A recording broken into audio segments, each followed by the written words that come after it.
ఇప్పుడు మనం హిందూపురం నియోజకవర్గం నుంచి నందమూరి బాలకృష్ణ గారు పోటీ చేస్తున్నారండి టీడీపీ పార్టీ తరపు నుంచి. అలాగే మాత్రం దీపికా గారు పోటీ చేస్తున్నారండి వైఎస్ఆర్పి పార్టీ తరపు నుంచి. వారిద్దరు జ్యోతిష్య బలంలో ఆ నియోజకవర్గంలో హిందూపురం నియోజకవర్గంలో గెలిచే అవకాశం ఎవరికి ఉంది, ఓటమి పాలయ్యే అవకాశం ఎవరికి ఉంది, ఆ నియోజకవర్గం ప్రజలకు చాలా వరకు మంచి ఫలితాలు కలుగజేసే జాతకం బాలకృష్ణ గారికి ఉందా లేకుంటే దీపిక గారికి ఉందా, మన జానకిరామ్ని అడిగి చూద్దామండి. ఆ జానకిరామ్ బాలకృష్ణ గారి జ్యోతిష్య బలం ఎలా ఉంది, హిందూపురం తరపు నుంచి పోటీ చేస్తున్నారు వాళ్ళు. అలాగే దీపికా గారు పోటీ చేస్తున్నారు వైఎస్ఆర్పి పార్టీ తరపు నుంచి.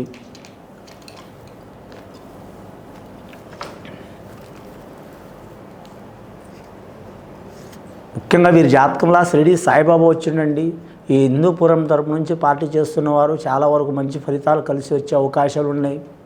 బాలకృష్ణ గారి జ్యోతిష్య బలంగా ముఖ్యంగా వారి జాతక బలంలో మాత్రం వారికి టీడీపీ పార్టీ తరపు నుంచి మాత్రం చాలా వరకు మాత్రం మంచి ఫలితాలు కనబడే అవకాశం ఉన్నది.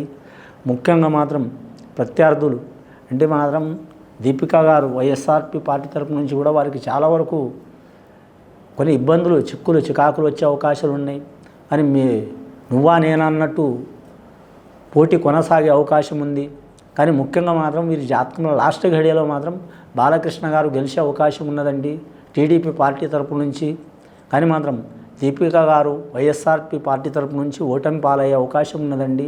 కానీ మాత్రం టీడీపీ పార్టీ నుంచి బాలకృష్ణ గారు గెలిచి అలాగే నియోజకవర్గం గురించి, తెలుగుదేశం పార్టీ గురించి, అలాగే మాత్రం హిందూపురం ప్రాంతం గురించి, అలాగే మాత్రం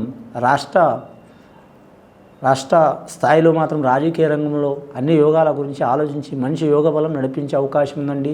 సినీ రంగంలోనే కాకుండా రాజకీయ రంగంలో కూడా మాత్రం ఆయన తీసుకునే నిర్ణయాలు చాలా వరకు కీలకమైన పరిణామాలు దారితీసే అవకాశం ఉంది.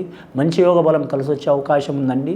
బాలకృష్ణ గారు విజయం పొందే అవకాశం ఉన్నదండి వీరి జాతక బలంలో.